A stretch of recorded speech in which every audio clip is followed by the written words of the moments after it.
Yo, I'm Fan. I'm the founder of Ragnarok.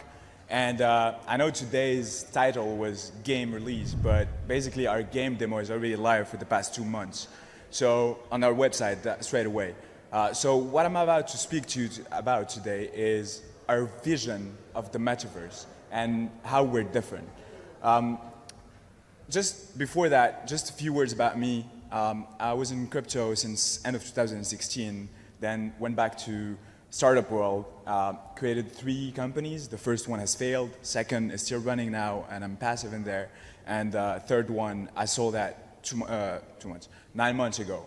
And after I sold my last company, I decided to come back into crypto. And I was seeing this trend of the metaverse, and I was feeling underwhelmed because, well, basically, on one end of the spectrum, there's all the P2E types of games. And on the P2E side of games, everybody is trying to earn money. I call them click to earn, because the only purpose of that game is to earn money. It's not fun. It's like slot machines. You just click and you earn money. That's cool. I mean, I love slot machines, but it's not fun in itself. On the other side of the spectrum, you have the AAA games that are trying to build super virtual, like 3D immersive kind of things. And well, I mean, it takes 2-3 years and technology is not there yet. It's super expensive to build, and yeah, it's something else. It's a pure game, but then what we're trying to do is there's a huge gap between those two. And that huge gap is what we're trying to do, is to make a metaverse that is multiplayer, fun, first of all, is somewhere where you want to have fun and hang out with your friends. It's something that is built, like the whole game is built on browser, on HTML5. And so basically you just click on a link, whether it's on your PC or your mobile phone, and just play the game. You don't need to download 70 gigabytes to play a game. And there's 2 parts of our game. The first part is the hyper-social aspect, and the second part is all the role play. And so basically the question is, what is Ragnarok really? And it's simple. It's a formula where there's 4 parameters. And the first parameter is the lore. Lore, because we're writing manga chapters along with our game. The Web3, it's earning everything that defines Web3. Role-playing game is basically all the gameplay that you're gonna do with your NFT. Level up, change classes, slay monsters, have fun. And the last part, MMO, well, scratch that and put it in meta, because we're trying to bring this massive multiplayer online to a new level to become the metaverse. But let's dive first into the first parameter, the lore. Well, as we know, lore is everything. It rules our daily life. There's a story about each one of us. And what we're trying to do here is to build a lore that accompanies the game, that goes hand in hand with the game. So when our first real version of the game is gonna launch at the end of May, you're gonna have the first chapter that is gonna come out with them. And yeah, all right. And with that first chapter, each and every 2 weeks or a month, there's going to be a new chapter. And each chapter is going to create new content in the game, new features, new stuff that you're going to discover about your Ronin, new items, new part of the world. So the lore accompanies really the game. And before that first chapter drops, we want to drop the manga intro, the trailer, that is going to say everything about what is the lore of Ragnarok, and I'm going to do this right now. And just on Twitter, right here, all right, go. So on Ragnarok Meta, on the Twitter right now, you can see the first 14 pages of our manga that is going to tell you all about what Ragnarok is, all the lore. And let's go on to the second parameter of the equation, that is Web3. What is Web3? Web3 is owning things. It's owning your identity. It's owning your buildings. It's owning items. It's owning basically everything in digital. And this starts with us with owning the Ronin. That is our NFT. Your Ronin becomes your true identity in the metaverse. And basically, it's more than a JPEG only. What we're trying to do here is to bring the JPEG to life. It's your profile picture, it's your in-game character, and each of the NFTs that you own is going to have stats that are linked to the metadata. Each of the items that you mint with your NFT is going to have utility inside the game. Take that Ronin and hang out in the metaverse. Chat with people in the general chat, exchange with them, trade with them, peer-to-peer trading, go into the NFT marketplace that is super more immersive than just buying NFTs on OpenSea. Play mini games inside the towns. You can buy buildings, you can earn revenue from those buildings by putting advertisings on the billboards of your building. You can do lots of things in the metaverse. But the fun part is the role play. Take that Ronin, go slay some monsters, go slay some pixels, loot objects, craft them into NFTs, and exchange them afterwards. You can gain XP, level up, change classes. You can take that Ronin and specialize him into an assassin or a hacker. Like, the world is limitless. And of course, everybody wants in. And Facebook, Gucci, L'Oreal, everybody wants to create its own metaverse. Like, it's like Christophe Colomb trying to discover America. Everybody wants to discover what is the metaverse. And do you really want to hang out here? Nah. I mean, it looks like The Sims in 3D.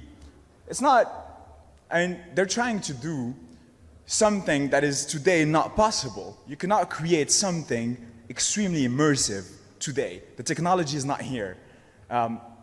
It's like creating the Palm before the iPhone. Like, you don't want to own a Palm, you want to own an iPhone. And we're not there yet, technology is not there yet. But yet they're spending hundreds of millions of dollars trying to build something that today is not possible. In 5 years, or 7 years, it's a different story. But right now, we're not there yet. So what is a true metaverse? What makes the metaverse metaverse? We saw earlier that the picture of Meta's vision of the metaverse is just a representation of real life in a graphic type of things. But I prefer real life compared to this.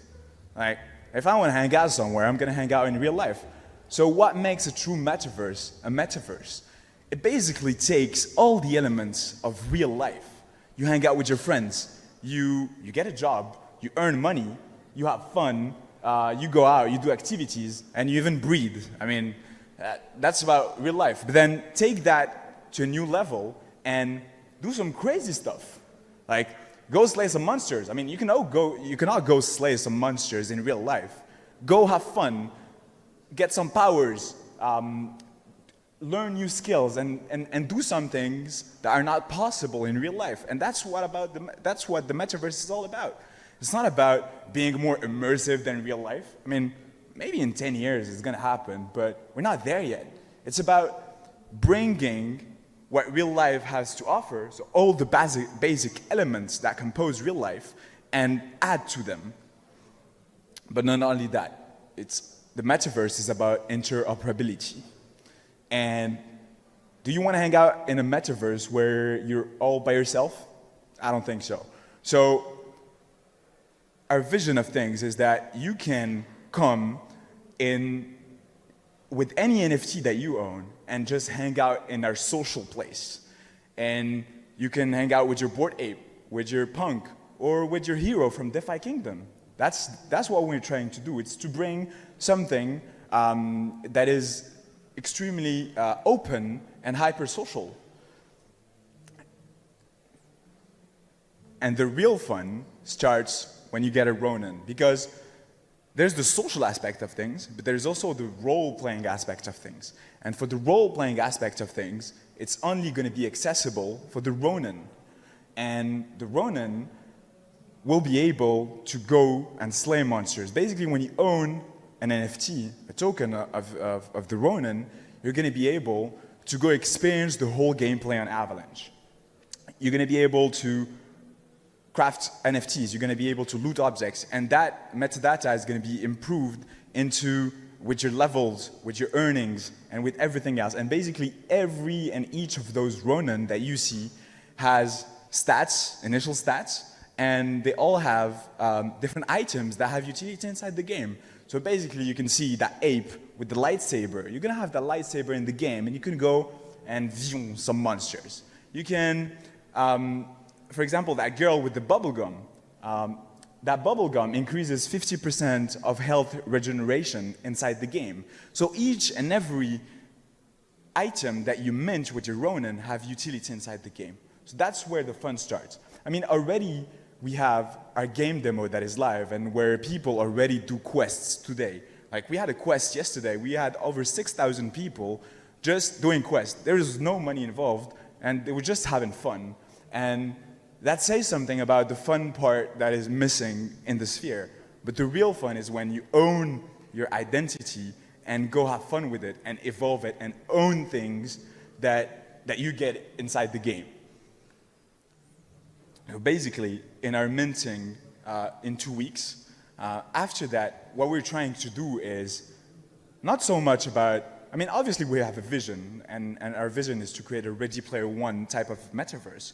But right now, it's not possible. So our building philosophy is more about building in layers and building in public, which I think is extremely important because it's really different from anything out there. Because usually what games do, they're trying to build something for the next 2-3 years.